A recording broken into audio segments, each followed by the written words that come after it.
Eureka, l'émission qui fait le tour de l'innovation.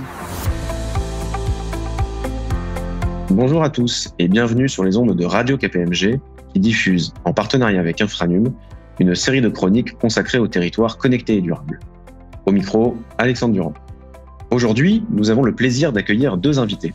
Joël Reboul, vice-président de Bionatics, et Jacques Lecomte, directeur général de Cuzzle. Messieurs, bonjour. Bonjour Alexandre. Bonjour. Bionatics est une start-up montpelliéraine créée il y a 20 ans qui développe des solutions de modélisation et de visualisation 3D interactive à l'échelle des territoires. Quant à Cuzzle, également située à Montpellier, elle offre depuis 2016 une plateforme logicielle experte dans la gestion de l'Internet des objets. Première question, messieurs. Quel est votre regard sur le rapport remis à l'automne dernier au gouvernement et à la filière? Et plus largement, quels sont selon vous les enjeux liés au territoire intelligent? Regard très positif. On a beaucoup apprécié le contenu de ce rapport et notamment nous avons retenu l'attention particulière qui a été portée à l'esprit, ce que j'appelle l'esprit ici ou l'intention. Je m'explique, on parle ici de valeurs importantes, fondatrices, qui sont des pivots de décision et de son corollaire technologique.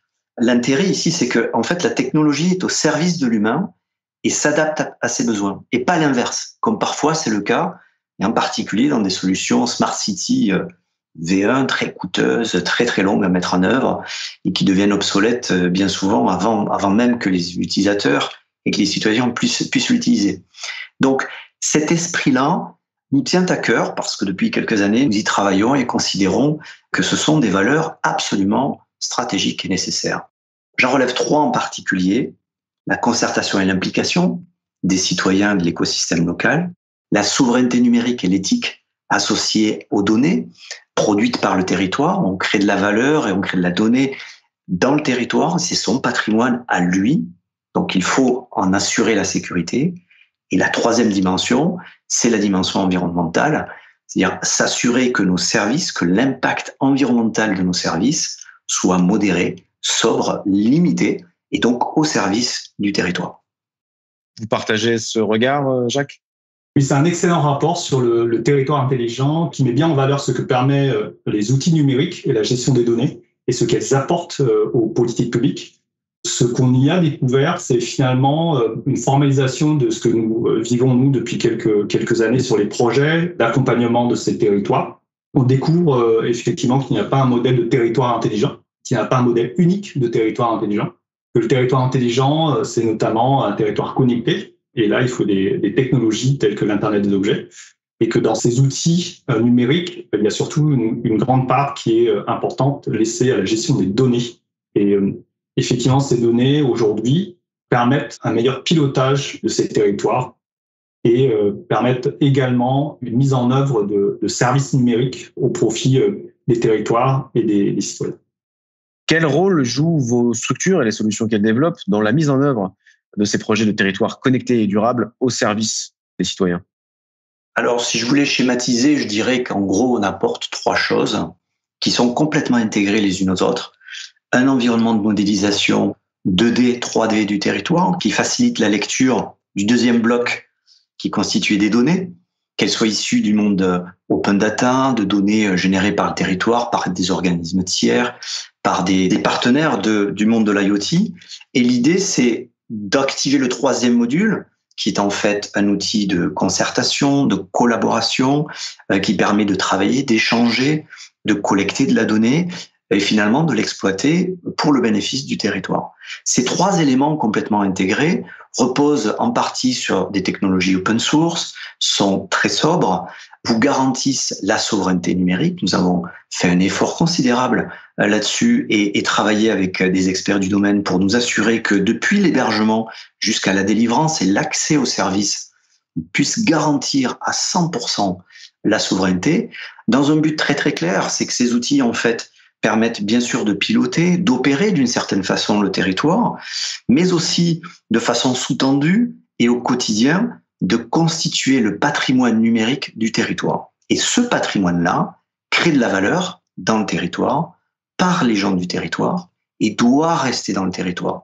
Donc, Bionatics a la vocation d'outiller d'une certaine façon le territoire, mais surtout de donner la garantie qu'in fine, tout ce qui a été réalisé avec la plateforme reste dans le territoire et constitue son propre patrimoine pour la gestion quotidienne, bien entendu, mais également capitalisant sur les projets futurs, les aménagements futurs, les transitions engagées au bénéfice des citoyens. Et vous, Jacques, qu'en pensez-vous? Oui, aujourd'hui, Cuzzle, nous déployons des outils numériques et de gestion des données et nous permettons au territoire de se numériser avec l'apport de plateformes et de solutions de logiciels libres. Cuzzle, aujourd'hui, sur les projets que nous avons menés, nous accompagnons la mise en œuvre de ces projets avec des enjeux qui sont très forts autour de la donnée. Le territoire a un enjeu qui concerne sa souveraineté des données, qui concerne sa disponibilité des données ou son ouverture ou la réutilisabilité des données du territoire par tous. Et pour ça, il faut une plateforme de gestion des données, il faut une plateforme mutualisée, il faut une plateforme ouverte et souvent interopérable. Et pour le coup, l'ensemble de ces solutions qui sont mises en œuvre souvent servent également au partage des données, partage du bien commun qui est l'ensemble de ce qui est connecté et fourni. Et ça permet effectivement une mutualisation assez forte pour l'ensemble des services qui sont fournis. Quand on vous écoute, on identifie assez clairement les bienfaits que peuvent apporter les projets de territoire connectés et durables sur les territoires. Pour autant, identifiez-vous encore des freins au déploiement de ces solutions? Oui, bien sûr. Parmi les freins, je citerai le fait que la plupart des solutions sont bien souvent trop chères, trop complexes à mettre en œuvre, engagent parfois des plannings de déploiement très lourds, humainement, techniquement, et donc ne sont pas accessibles pour la plupart des territoires qui ont besoin de ces solutions numériques pour se développer et pour gérer, pour piloter leurs projets de territoire. Ça, c'est un frein majeur et d'autant plus dommageable que les solutions existent. On fait partie de ces acteurs qui tâchent de proposer des solutions peu coûteuses, à l'impact environnemental réduit, qui permettent aux territoires de garder le contrôle de leur environnement, de leurs données, du résultat de l'effort de tout cela. Je pense notamment aux territoires ruraux périurbains qui sont bien souvent laissés pour compte. Et non, territoire intelligent ne rime pas forcément avec mégapole et territoire très riche. Tous les territoires ont le droit et la possibilité aujourd'hui d'être intelligents et durables. On en a les moyens, on peut les équiper avec un certain nombre de partenaires qui partagent ces valeurs-là. Pour moi, c'est le frein principal, alors que l'avenir est radieux.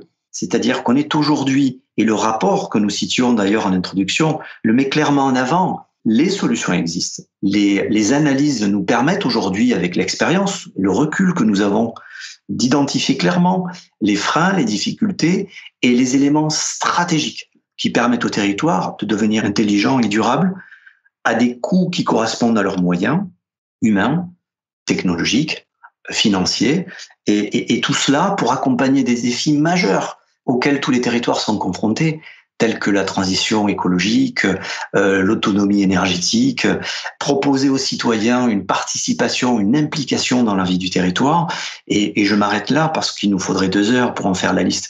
Donc oui, il y a quelques freins, oui, il y a des solutions et l'avenir est important pour ces territoires. Les solutions, elles existent. Il suffit de faire le matching entre ce qui existe et les besoins des territoires.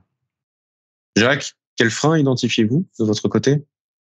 Les freins importants que je vois sont souvent des freins sur l'ouverture des solutions mises en œuvre, ouverture technologique notamment. Les solutions sont souvent très propriétaires, elles sont souvent très axées sur un seul métier. On a ces territoires qui démarrent sur des projets et ils choisissent un métier tel que la gestion de l'éclairage public ou la gestion des déchets.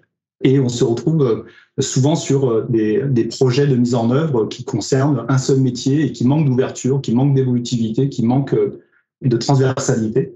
Donc ça, c'est un frein qui est assez important sur la capacité ensuite à permettre au territoire de se déployer à grande échelle et d'en faire un territoire intelligent sur l'ensemble des métiers. Et dans les freins, il y a également un frein important sur la partie interopérabilité. Ce qu'on appelle l'interopérabilité, c'est la capacité à être sur des solutions qui peuvent être ouvertes, qui peuvent discuter entre elles et qui permettent aussi de rendre les données accessibles au plus grand nombre ou accessibles à l'ensemble des différents services ou des différentes directions métiers de ces territoires. Un grand merci, messieurs, pour vos témoignages. Le travail se poursuit donc pour mettre le numérique au service de l'ensemble des territoires. Les startups et toutes les entreprises innovantes ont évidemment un rôle à y jouer.